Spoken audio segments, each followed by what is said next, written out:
Yo, what's up, YouTubers? I was out here horsing around. You see the horses? Yeah, just out here horsing around. Oh, they're on the move. We call that a Texas stampede right there. That's what it looks like when they unlock the freaking door at the China buffet over in Denton. You see a bunch of whites and browns, big as a barrel, go waddling in. I said McKinney, Texas is the fattest place in America. I did see that the other day, and I was like, man, that's kind of true. I mean, yeah. Anyways, we're out here. It's Sabbath, and we're resting. So we got to go do that Hope for Strength thing. That was real cool. And I got to sit and talk with a few people. One young man, he's driving a box truck, and I encouraged him by his CDL. Another young man, he was down from Nebraska, and that was very encouraging. And I asked him the question, "Why are you working?" And of course, he had a lot of necessity. I'm like, yeah, but like, what's the point behind all of it? Like, what's your mission in life? Like, what are you really doing this for? You know, what's your hill to die on? And the young man was probably, I'm gonna say 12, and they had that thing with all the butterflies. I'll post that later. Anyway, I knew that my mother-in-law and my wife had been part of this thing for a long time, and I'm so disconnected. Trying to do all the things, and it's you can't be two places at the same time. It, the breeze is nice out here. Everything's real nice.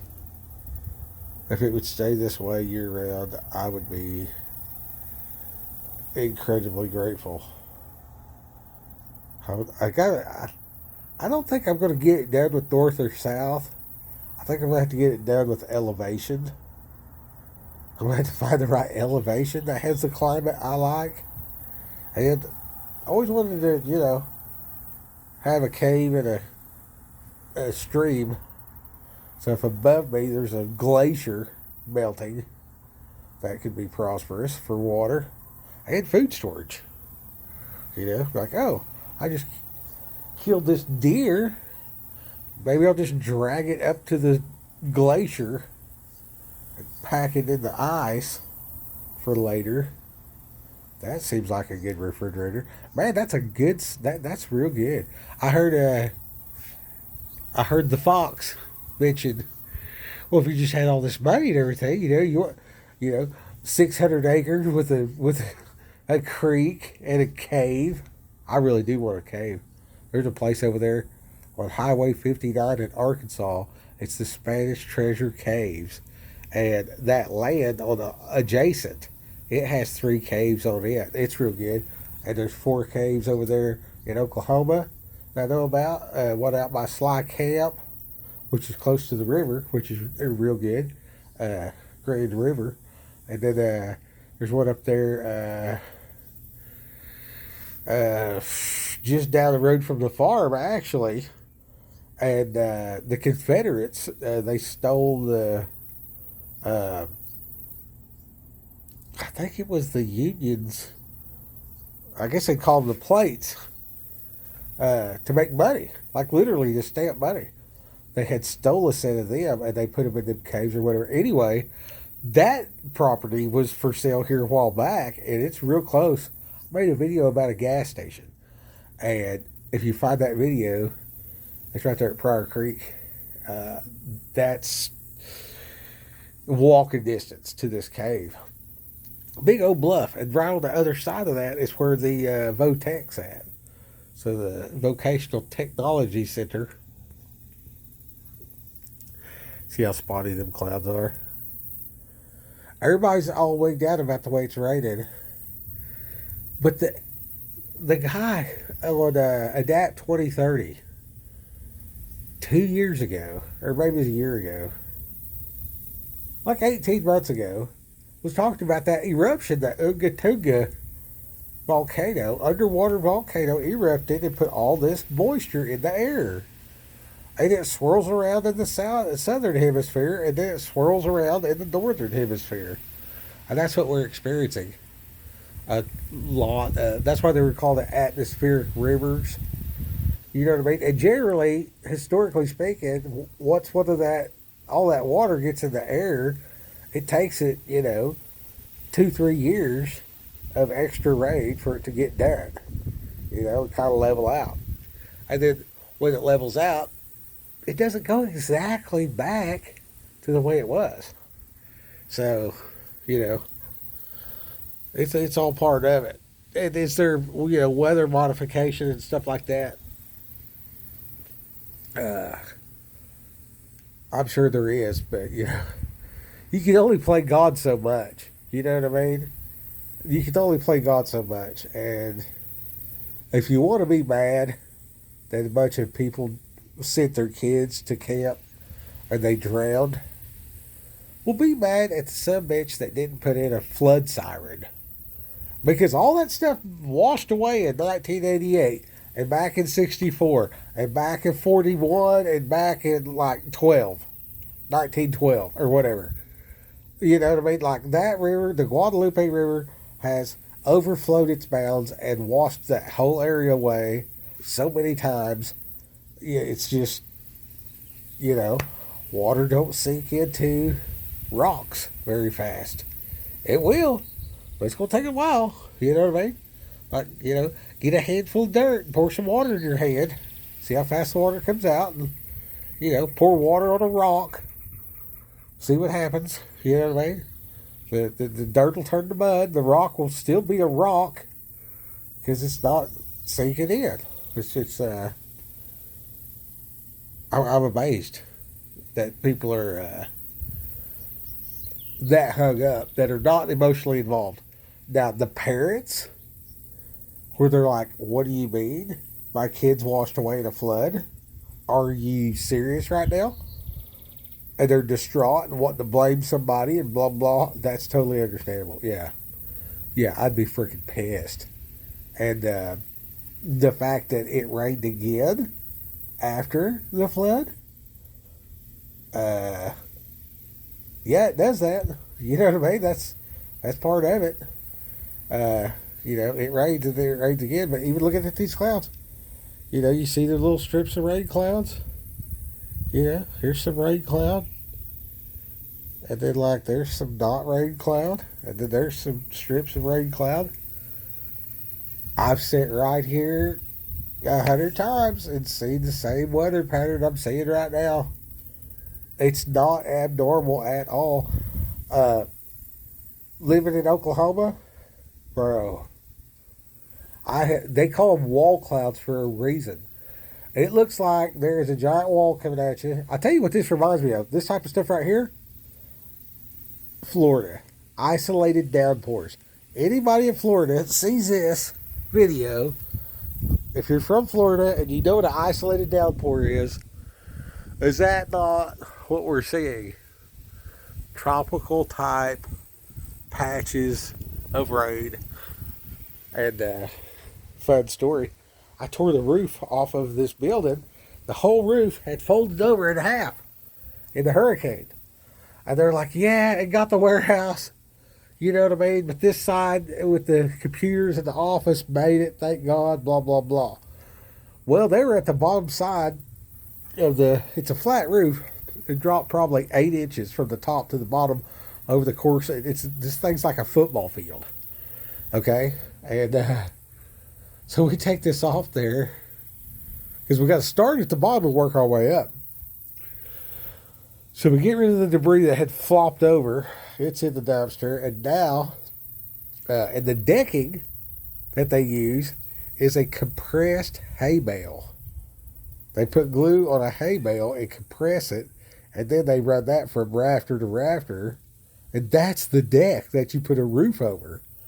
Super sketchy hearing somebody say that, but in reality, when you soak a hay bale, a square bale of hay, and then you compress it, It's actually pretty tough, and they're pretty heavy too. And anyway, so we tear this thing off, and here come this isolated downpour. So like way off past that pole, you can see this little dark cloud, about like that color right there. And then underneath it, like this, it's just gray. The rest of the sun's just shining bigger dog it out, just clear as a bell.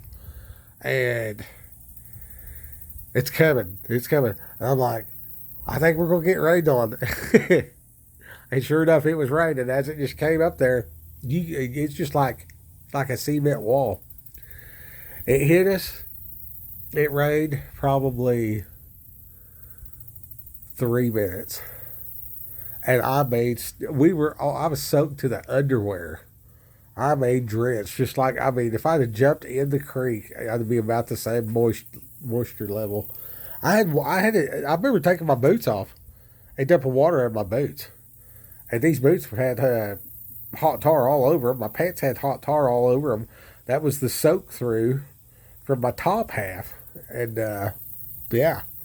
Anyway, it got about knee deep on that roof on the bottom side there up against that wall because it came down so fast. The gutters got full, and of course we had just tore all this off. Did you tear off in the morning? And it's probably 10:30, 11 o'clock. We're not even getting ready to start laying hot and re-roofing and all that. So it just pours down rain, and then people couldn't. They opened the door and they're like, "What are you doing?" When they opened the door to their office, water ran out of the office. We completely soaked everything in the office that went on the insurance.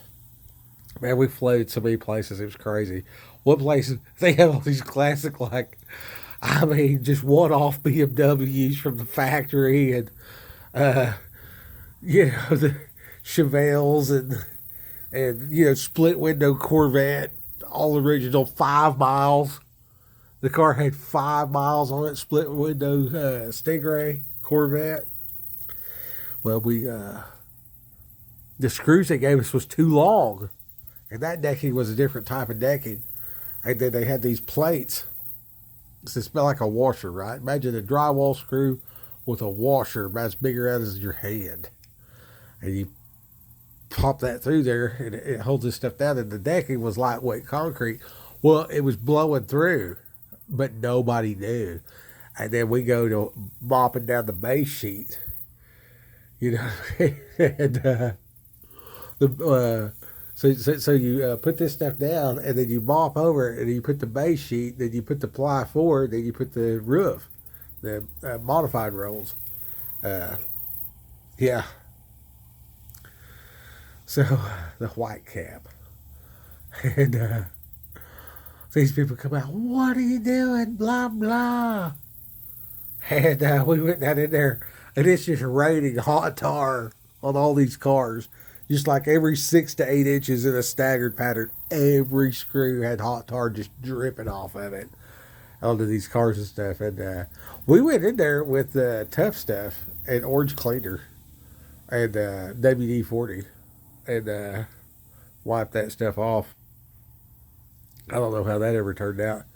And then I remember I showed up that day and all the gravel was on one side. It was a gravel roof that we tore off, and it had folded in half as well from the hurricane. So they're like, "Hey, shovel that gravel into that dumpster right there." So the dumpster's all parked up against the side of the building, and there's all this gravel. You know what I mean? And so I go over there and I start shoveling.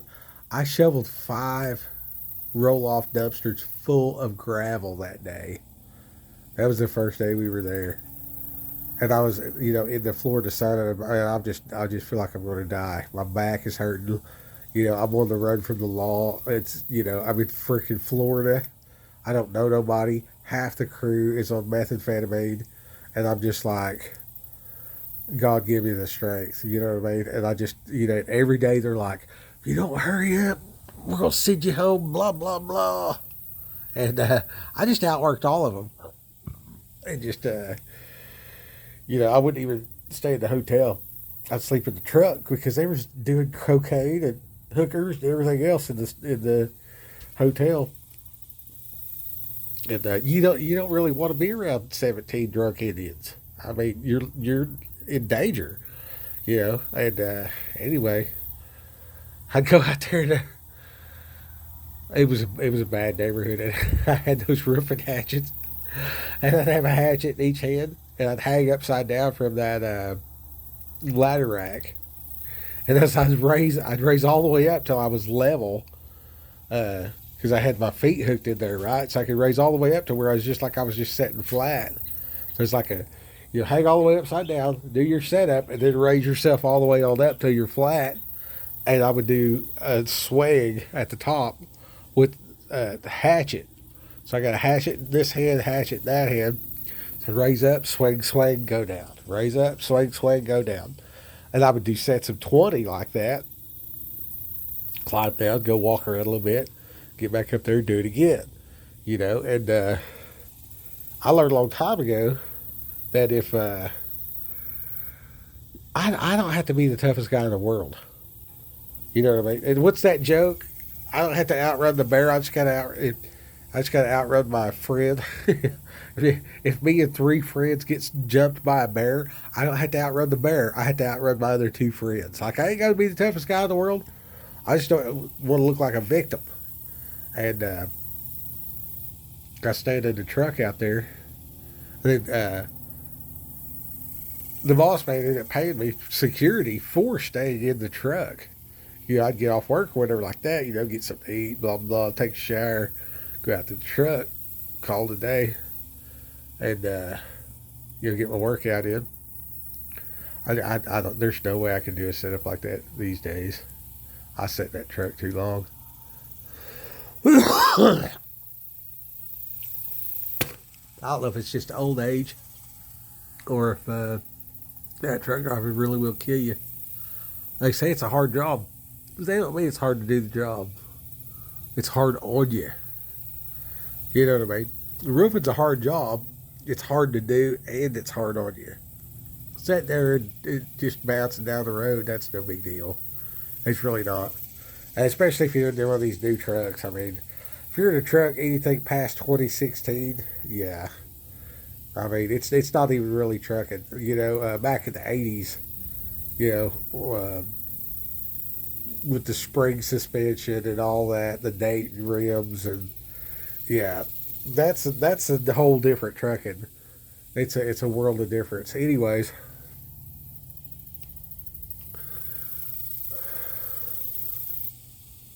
it's just good to be out here.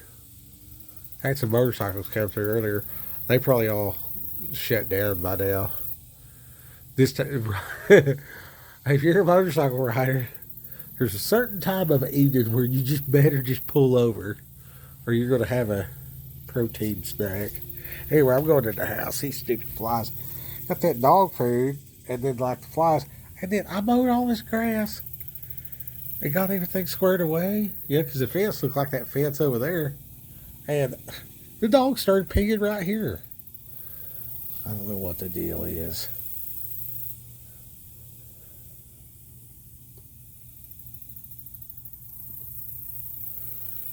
Yeah, we was down there today.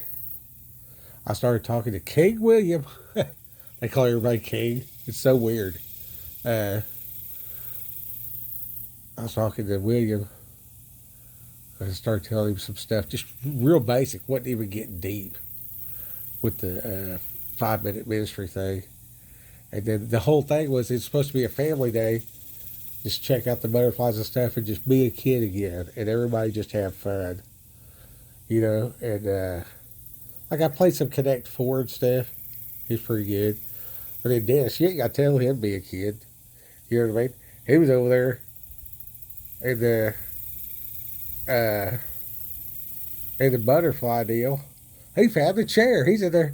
I'm going through there. I'm like trying to film everything. I come around the corner. There's Dennis right there. He's just like chilling. You know, I'm just like that.